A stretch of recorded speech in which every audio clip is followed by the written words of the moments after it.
आज हम लोग बात करेंगे चन्नी जी से, जो कि सिटी ग्रुप ऑफ कॉलेजेस और सिटी यूनिवर्सिटी के चेयरमैन भी हैं और चांसलर भी हैं। उनसे बात करेंगे करियर के बारे में। आइए बात करते हैं। चन्नी से आपका बहुत बहुत स्वागत है हमारे इस कार्यक्रम में। चन्नी जी, अगर हम लोग बात करें पुराने ज़माने की, उस वक्त करियर को किसी और अंदाज में लिया जाता था, लेकिन आजकल करियर को चैलेंज के रूप में लिया जाता है और आज का युवा इसे अलग ही अंदाज में लेता है। आप क्या मानते हैं? आपको पता है, पहले जब कोई भी बच्चा पढ़कर बड़ा होता था तो एक ही चीज़ होती थी कि इसको सरकारी जॉब मिल जाए और इसकी जीवन जो सफल हो जाएगा, इसके बच्चे भी पढ़ जाएंगे, शादी भी अच्छी जगह हो जाएगी। तो इस तरह से देखा जाता था। प्राइवेट जॉब्स बहुत कम होती थी। उसके बाद प्राइवेट जॉब्स आई भी बहुत और गई भी बहुत।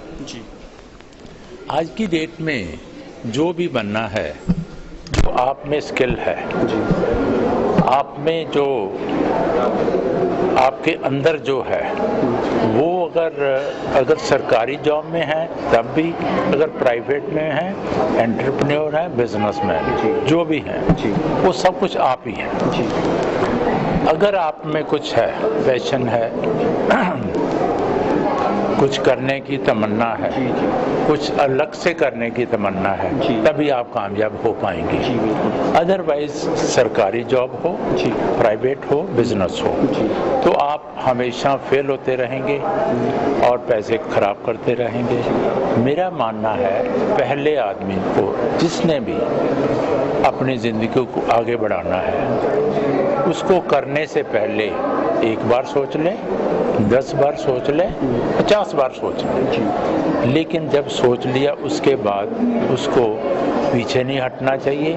अगर उसको मुश्किल आई तो उसने उसको छोड़ दिया पहले काम को, तो वो दूसरी बार भी छोड़ेगा, दूसरी चीज़ भी उसको मुश्किल लगेगी, फिर वो दूसरी पकड़कर तीसरी भी पकड़ेगा और उसको भी छोड़ेगा। फिर उसकी सारी ज़िंदगी हर चीज़ मुश्किल को डरते हुए हर बार छोड़ेगा और कभी भी कामयाब नहीं होगा। सर, किस तरह से वो इस चीज़ को अडॉप्ट करे? जो ये आपने जो अब बात की है, ये है मोटिवेशन, पैशन।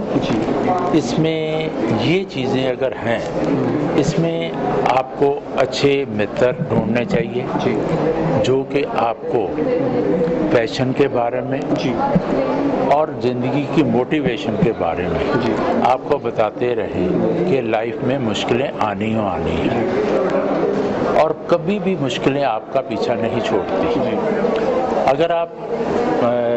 अगर मुश्किलों को दूर करने शुरू कर दें तो कभी कामयाब नहीं होगा। अगर चन्नी साहब बात करें, आज एक बात और करना चाहता हूँ। लाइफ में मैं थोड़ा लाइफ स्किल पर बात कर रहा हूँ। अगर आप ज़िंदगी में आगे बढ़ना चाहते हैं तो आप अपने आप को स्ट्रेंथन करें। प्रॉब्लमों को दूर करने के अगर लग जाएंगे तो प्रॉब्लम अगर 2 हटेंगी तो 4 और हटेंगी। आप अपने आप को स्ट्रेंथन रखें कि लाइफ में जो भी होगा उसको आप मेंटली इतना स्ट्रांग होंगे कि उसको आप फेस कर सकें और आगे बढ़ सकें। जो आज के युवा हैं वो आप जानते हैं करियर को चैलेंज के तौर पे ले रहे हैं। पिछले ज़माने में कुछ और सिस्टम था। क्या मानते हैं कि आज के जो पिछला स्टडी सिस्टम था वो बेटर था इनके युवाओं के इस चैलेंज को लेने के लिए, या आज का जो सिनेरियो है वो अच्छा है? देखिए कि जैसे जैसे अब आगे बढ़ रहे हैं, दुनिया आगे बढ़ रही है, यूएसए आगे बढ़ रहा है, चाइना आगे बढ़ रहा है, भारत अभी आगे जरूर बढ़ रहा है पर उनसे पीछे है। और इन चीज़ों को अगर हम वास्ट से देखें तो हम देखेंगे कि इंडिया के बच्चे जो यूरोप में, यूएसए में, इंग्लैंड पर जाकर जो काम कर रहे हैं, जो उनकी अच्छी इंग्लिश है, उनका हार्ड वर्क का जो वो सोच है, वो शायद किसी में भी नहीं है। लेकिन यहाँ अपॉर्चुनिटीज़ कम होने की वजह से इंडिया में बहुत से बच्चे बाहर जा रहे हैं। आप ये जानते हैं ना कि हर बच्चा बेशक अपनी ज़मीन बेचे, घर बेचे, उसको वो बाहर जाने की कोशिश कर रहा है। इसके लिए मैं गवर्नमेंट से दरख्वास्त करूँगा कि कुछ उनको जॉब्स के लिए कुछ आगे आना चाहिए। जैसे मोदी साहब ने कहा मैं हर साल 2 करोड़ जॉब दूँगा, लेकिन वो नहीं दे पाए। उस वजह से जो हमारे जो जवान्स हैं, जो हमारे आने वाली पंजीरी है, उसको डीमोटिवेटेड तो है ना कि हमें जो हम पढ़ रहे हैं वो हमें जॉब नहीं मिल रही। उनको जॉब के लिए यूरोप में जाना पड़ता है, कनाडा में जाना पड़ता है, यूएसए में जाना पड़ता है। जहाँ अगर मिलती भी है तो आपको पता है वो 15,000 की होगी, 20,000 की होगी। इतनी महंगाई में वो प्रॉब्लम रहती है। सर अगर हम इस पे आगे बात करें, जो आज के जो कॉलेजेस हैं, देखो आप देख रहे हैं कि हर जगह कॉलेज है, चाहे वो इंजीनियरिंग को लेके है, चाहे वो एमबीए को है, चाहे वो मेडिकल को है, किसी को भी लेके, क्या वो युवाओं की सपोर्ट कर पा रहे हैं इस करियर ओरिएंटेशन? बिल्कुल, मैं आपकी ये बात से सहमत हूँ कि ये जो कॉलेजेस हैं ये इंडस्ट्रियल ओरिएंटेड नहीं है, क्योंकि आज की डेट में जैसे पीछे ही ये एक डाटा था, 28 लाख से ऊपर इंजीनियर जो है फ्री बैठे हुए हैं, जिनको कोई जॉब नहीं मिल रही। और रोज़ आप अखबार में पढ़ते हैं एक पीएन की नौकरी के लिए 200 पीएचडी ने अप्लाई किया और कितने स्कॉलर्स ने अप्लाई किया और कितने इंजीनियर्स ने अप्लाई किया।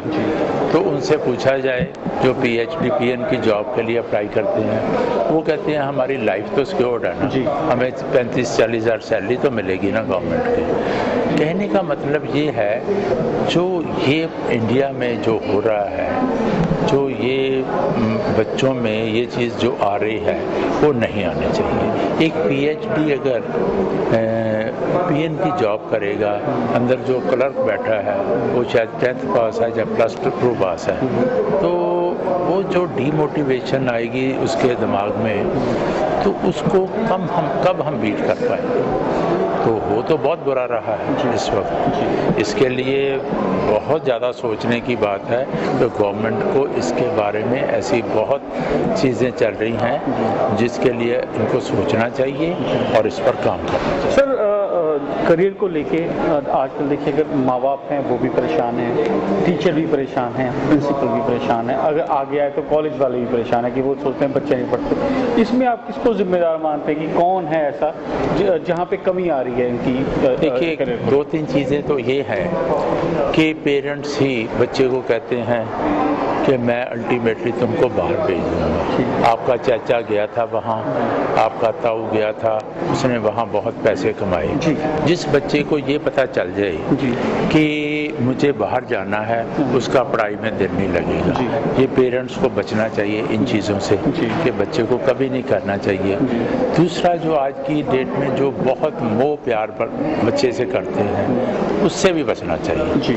बच्चे को हमने उसको लाइक करना है, पढ़ाना है और उसको एक आदमी इंसान बनाना है। उसके लिए कभी भी कंप्रोमाइज़ नहीं होना चाहिए। एजुकेशन में तो बिल्कुल ही नहीं होना चाहिए, बाकी चीज़ों में हो जाए।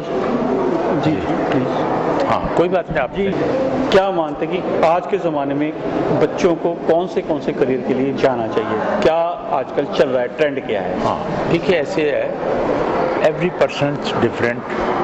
हम ये समझते हैं कि जो पेरेंट्स हैं उसकी ज़्यादा चलती है, जो हम मर्जी कहें कि बच्चे, क्योंकि पेरेंट्स चाहते हैं अगर डॉक्टर है तो वो डॉक्टर बनाना चाहते हैं, अगर बिजनेसमैन है तो बिजनेसमैन बनाना चाहते हैं, क्योंकि कुछ लेगेसी बनी होती है। कुछ बचपन से जवानी तक बच्चा चलते चलते अपनी फैमिली से कुछ सीख जाता है। मोस्टली यही हो रहा है कि वो जो अपने ही घर में, परिवार में जो बिजनेस चल रहा है या जॉब चल रही है उसी में ही चलते हैं। बाकी गरीब आदमी जो है वो और गरीब हो रहा है। सोचने की बात ये है, इस पर काम होना चाहिए कि जो गरीब आदमी है उसको ना तो उसके पास पढ़ने के पैसे हैं, ना उसके पास दवाई के पैसे हैं, जो जब बीमार हो जाता है, जॉब तो उसके पास है ही नहीं। ये वाला जो फ़र्क अमीर और गरीब में है, पड़ रहा है, उस पर गवर्नमेंट को ध्यान देना। सर ये फ़र्क कैसे दूर होगा, क्या मानते हैं? देखिए, ये चीज़ें अगर हमारे आपसे शायद हम दूर करें तो 2-4% से ज़्यादा नहीं कर सकते। गवर्नमेंट इस पर काम कर रही है, लेकिन यहाँ हिंदुस्तान में आबादी का जो सिलसिला है और जो फ्री चीज़ देने का वोट के लिए, वोट की राजनीति के वजह से, एक तो आबादी 130 करोड़ से ज़्यादा हो गई, ठीक है। दूसरा फ्री आटा दाल, फ्री बिजली हर स्टेट में, और जिसने जीतना होता है वो उससे ज़्यादा कह देता है कि मैं आपको ये करूँगा वो करूँगा। ना ही सारी पार्टियाँ इकट्ठे होकर इस पर जो पॉपुलेशन पर कंट्रोल करने की बात कर रही हैं। ये दो चीज़ें, फ्री देना और पॉपुलेशन पर कंट्रोल, जितनी देर कोई सरकार नहीं करती आपस में मिलकर, उतनी देर ये प्रॉब्लम सॉल्व होना मेरी सोच के मुताबिक मुश्किल है। इस पर दो चीज़ों पर कंट्रोल करना पड़ेगा। आखिर में क्या मैसेज देना चाहेंगे आप युवाओं? मैं तो युवाओं को यही कहूँगा कि ज़िंदगी में जो आप बनना चाहते हैं, आप 10 बार सोच लें, 50 बार सोच लें, 100 बार सोच लें। करने से पहले जो सोचना है सोच लें। अगर जब शुरू कर लिया फिर आप पीछे मत हटिएगा, नहीं तो सारी ज़िंदगी हर चीज़ को छोड़ते छोड़ते पीछे हटते रहेंगे और आप कभी भी कामयाब नहीं। ये थे chancellor city university mister Channi, और मिस्टर चन्नी ने हमें जो जिस तरह की बहुमूल्य बातें बताई, उससे मैं ये मानता हूँ कि अगर युवा जो हैं इस पे अमल करें तो कहीं ना कहीं वो कामयाब हो सकते हैं। वेडनेसडे टाइम्स के लिए सिटी यूनिवर्सिटी से हुसैन शेख।